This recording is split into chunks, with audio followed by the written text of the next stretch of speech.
आता हळूहळू तुम्हाला रंग चढायला लागलाय. आता तुम्ही खरे राक्षस, डेंजर राक्षस वाटायला लागलाय.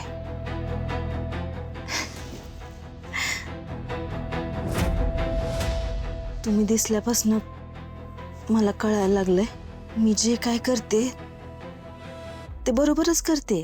या तुमच्या चेहऱ्याकडे बघून मला कळतंय माणसातला राक्षस असा उगाच नाही जागा होत. ही आजूबाजूची लोक आहेत ना, तीच आपल्याला आपल्यातलं माणूस पण घालवायला भाग पाडतात, आपल्यातला राक्षस जागा करतात. त्या आर्याने पण तेच केलं. तुम्हाला माहिती आहे ती आर्या? बघितलंय तुम्ही? बघा लवकरच. मी तिला माझी लय चांगली मैत्रीण मानलं होतं, जवळची मैत्रीण. तिनं काय केलं?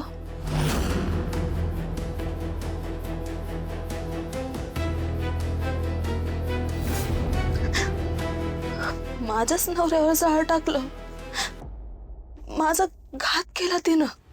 केसानं गळा कापला माझा. त्या माधुरीनं अशी थिल्लरबाजी केली नव्हती तरी मी तिला नाही सोडलं. मग आता या आर्याला कसं सोडीन मी? हा, नाही सोडणार मी तिला.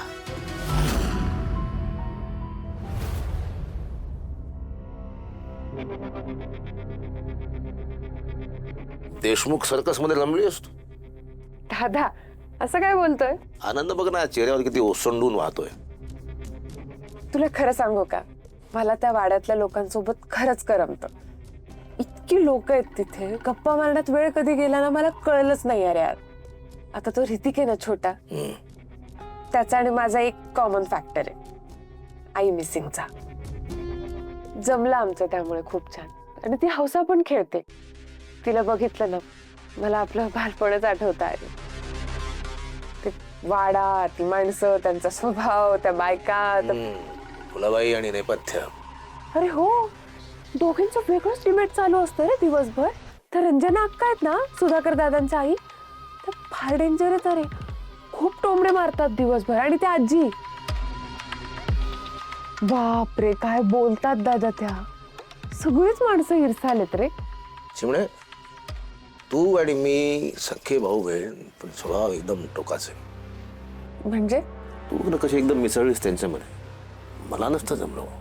हा, आता तुला गर्दी आवडलीच नाही ना दादा कधी.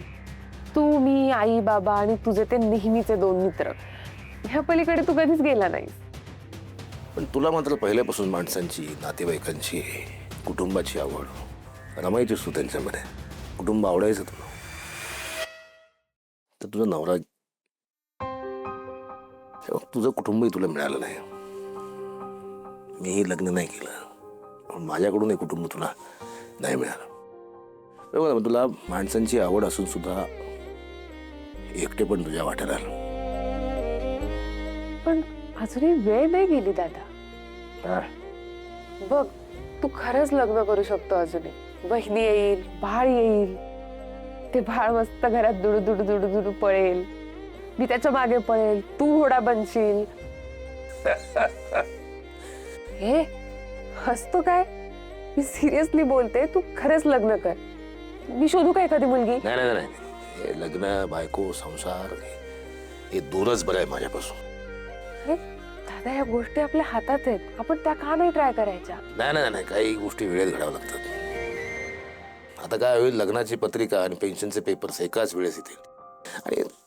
आणि तसंही आता थोड्यासाठी कशाला लग्न करायचं? दादा काय रे तू, जा फ्रेश हो, मी बघते जेवणाचं.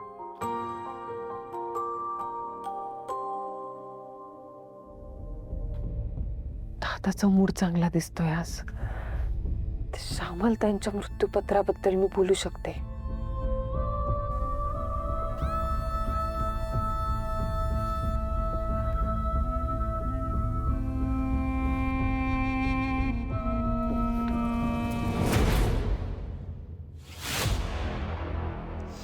माझ्यात काय कमी आहे म्हणून माझा नवरा तिच्या नादी लागला असेल?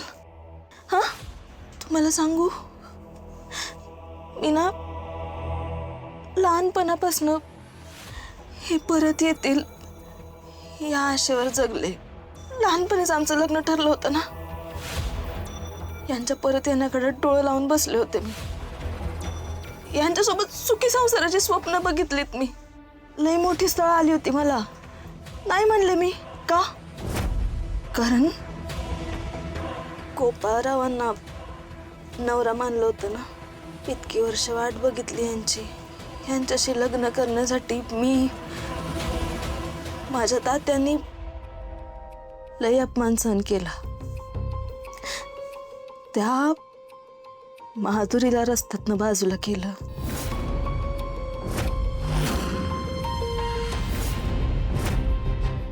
एवढं कोण करतं कुणासाठी?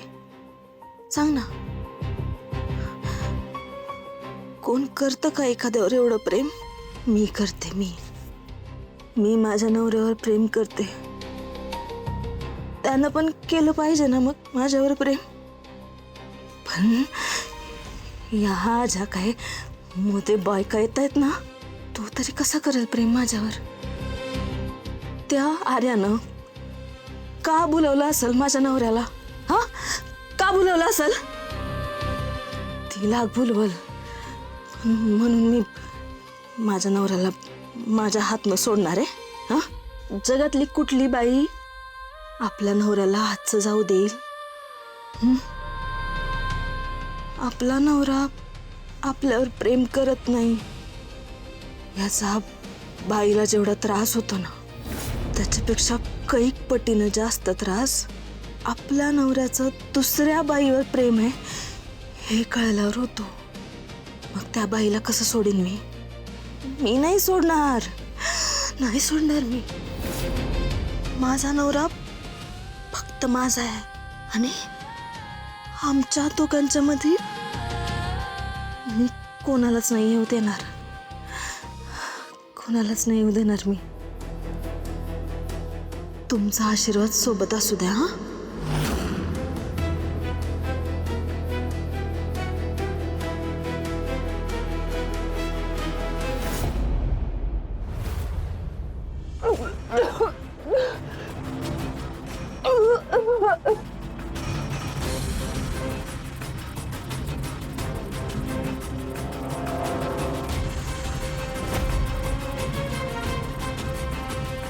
उलट्या याचा अर्थ मी प्रेग्नेंट आहे का?